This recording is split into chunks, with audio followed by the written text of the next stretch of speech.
And what's up, everybody? Welcome back to the channel. It is your boy Cheap Ludes, and the time is upon us. 2K has finally given us a new update, a pretty large overhaul. As you can see me shooting in freestyle here, the shot meter is significantly bigger. And just for clarification, I am on park sliders. Just to double check, as you can see, a decent amount more whites are going in, but not a crazy amount.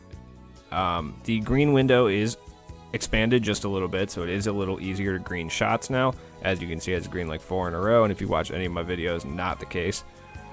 But that could also just be because the shot meter is bigger, so the green window is a little bit more prominent. I will still say, after just playing around with it for a little bit, it's still not as bad as 2K20 as far as like making shots and things like that. The whites don't go in at nearly the same clip on online modes that they did in 2K20, at least in my opinion. So it's a wonderful update, and I'll read through some of the things that it changed while I'm shooting around here. So as far as gameplay, it did increase the size of the shot meter, which is great because the shot meter was fucking tiny, and if you wore glasses, it was the worst thing ever this year. So that's actually a really good thing that they did. They reduced quick first step acceleration, so it made it a little harder to speed boost, which was another important thing because driving and layups were absolutely overpowered. They lower the effectiveness at pull-up jump shots. So as you can see, those are not affected. So leaners and runners aren't as affected, but a pull-up jump shot will be affected. It will go in at a smaller clip. So especially pull-up jump shots off of dribble moves are a little bit harder to hit. And they have actually buffed out certain post moves as well and allowed those to actually go in. So what we're going to do is jump into triple threat. I'm not going to use my normal triple threat squad just because I already green with them on the pre-difficulty, so I'm going to use different lower tiered guys. Oh yeah, this is another thing they did actually. As you can see, they actually show you down at the bottom of the badge screen, they actually show you the badges you don't have that the other player has, which is actually pretty cool. It's not like a huge thing that they did, but it's not even in the report. But it's still pretty huge. Also, excellent release jumper animations happen every time you hit with the pro stick. So we're going to use Kenny Smith, Rip Hamilton, and Bailey Howell, which is going to be pretty cool. They also fix defensive movements, shifts, cuts, and stops. So it's going to be interesting. So we're playing against Steph, Clay, and Giannis. And I will say that shooting without badges and hot zones is still drastically harder than with badges and hot zones, as it should be. It makes sense. But so someone like Steph in theory sounds like a good idea, but because he has a lot of cold zones and no hot zones for some reason, like he's actually harder to shoot with than like someone like Kenny Smith. All right, off the rip, we're doing some Giannis dunks. I've been playing quite a bit of TTO today, and it's actually kind of interesting to see the people who understand what happened with the update and the people who do not. Yup. As you can see, that was a little bit of a pull-up, so it is going to be harder to hit, and it's not going to drop whites off pull-ups and stuff like that. So, okay. So I don't know if this guy knows about the update, or if he's just used to playing like this in TTO.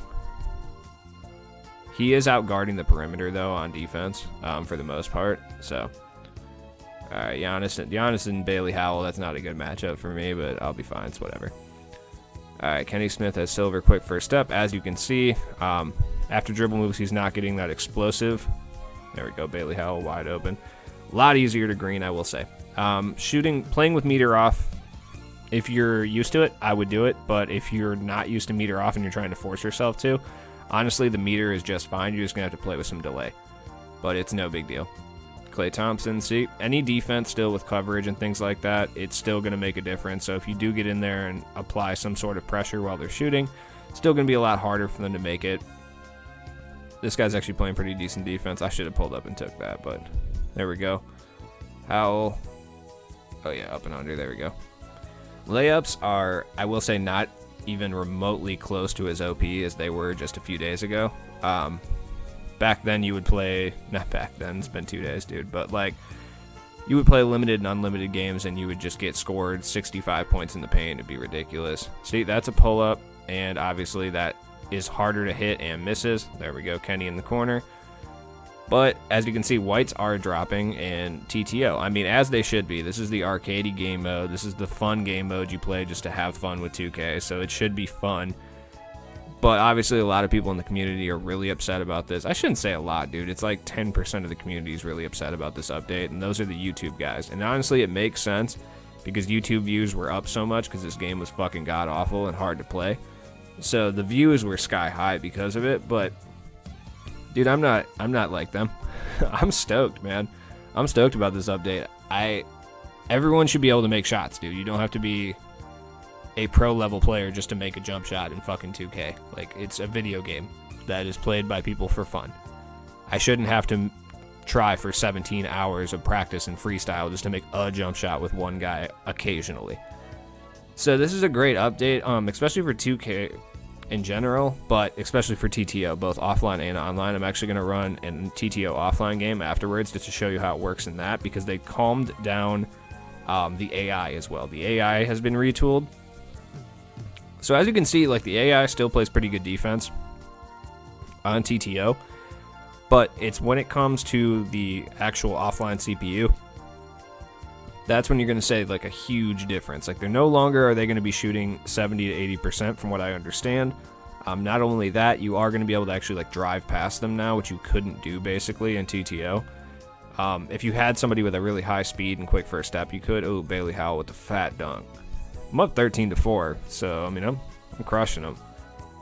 But I'll get into TTO offline in a little bit when I play it. As you can see, the defense still kind of plays pretty good on switches and stuff like that, as long as you're controlling one of them. There we go. There you go, Kenny. That's what I'm talking about.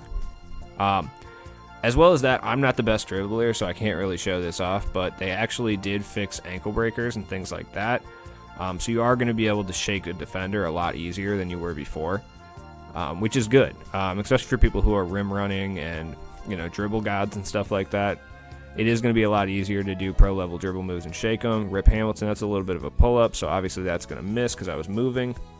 So there we go, nice steal. There you go, Kenny Smith. Drive it in, big dunks. All right. Up 17-4. This update is doing wonders for TTO. I honestly, all year I haven't had this much fun playing TTO. It's not a chore anymore, you know. You don't have to sit there and, like, try so hard every single game just to make, like, 2 jump shots and win, and it ends up taking 45 minutes. No longer is it like that.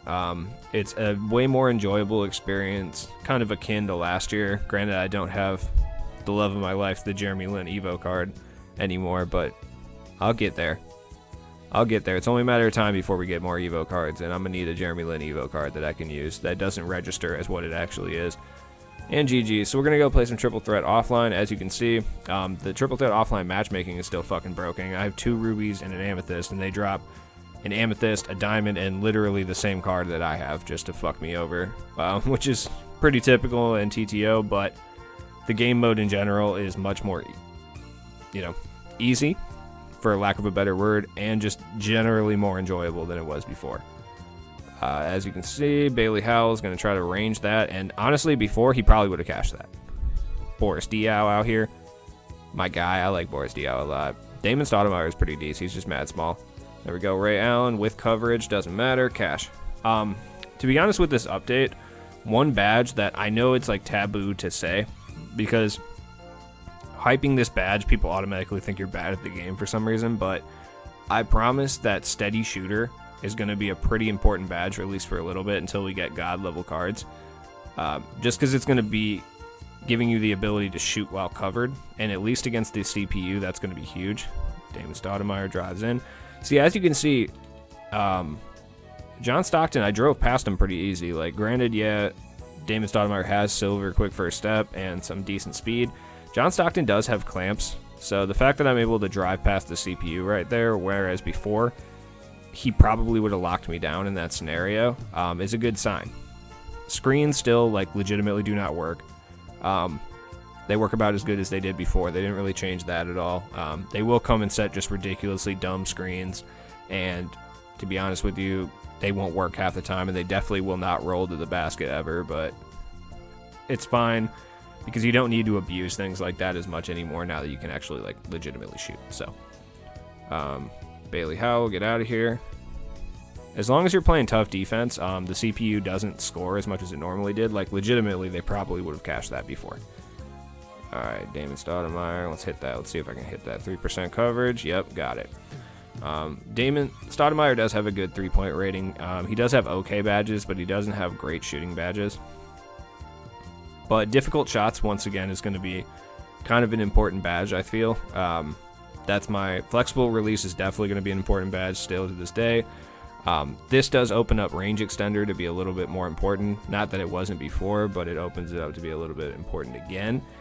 Difficult shots is going to be huge just because they nerfed pull-ups and jump and leaners and stuff like that to a certain extent. So having a difficult shots badge is going to make that easier. Post fades are still kind of hard to hit. They're definitely not like 2K20 where you can knock them down pretty much consistently.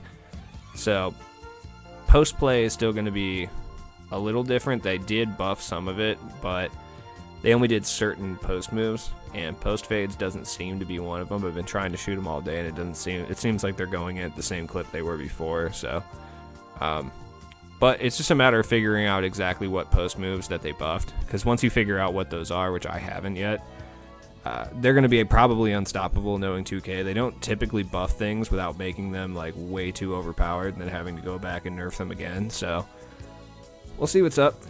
But 11 to 8's not great. I'm not playing incredibly well, but Forrest, you got those with 39% coverage. Unheard of in 2K. Unheard of in TTO, I should say. Oops, I accidentally paused it.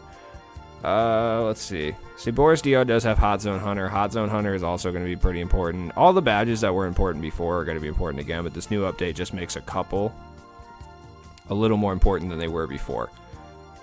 Which is basically like, I don't want to say Hot Zone Hunter, but Steady Shooter, just because you can shoot now with coverage. It's going to make that badge a little bit better. Unless you're really, really good at getting open, then it's not really that great of a badge. But against the CPU, they're still playing decent defense, so it's a nice badge to have, especially against some of the harder CPU challenges. Other than that, difficult shots is once again going to be pretty important because it's going to allow you to shoot shots at a moving clip. All right, see. That's probably the first jump shot I think they've made, at least that I can remember. Oh, there we go. Break them. Yeah, see, I'd never make that in TTO before. But so what are my final thoughts on the update? This update saved 2K. I'm not even kidding you. The amount of people who like legitimately didn't go and play 2K because of this, because of the way it was insane. And I think it's going to bring a lot of people back and to make everybody happy. Fuck all these YouTubers that are talking mad shit about the update. Like, they're just salty that they won't get as many views. Fuck them. Back-to-back, all those challenges right there, I just haven't done back-to-back. It's not that hard, but I just haven't done it. But the Playoff Dimers challenge should be a lot easier to do now that the update comes in. Same with Domination, All-Time Historic should be a lot easier. So, anyways, drop in the comments what you think about the update and, how you feel about it. Anyways, thanks for watching the video. Please like, comment, and subscribe.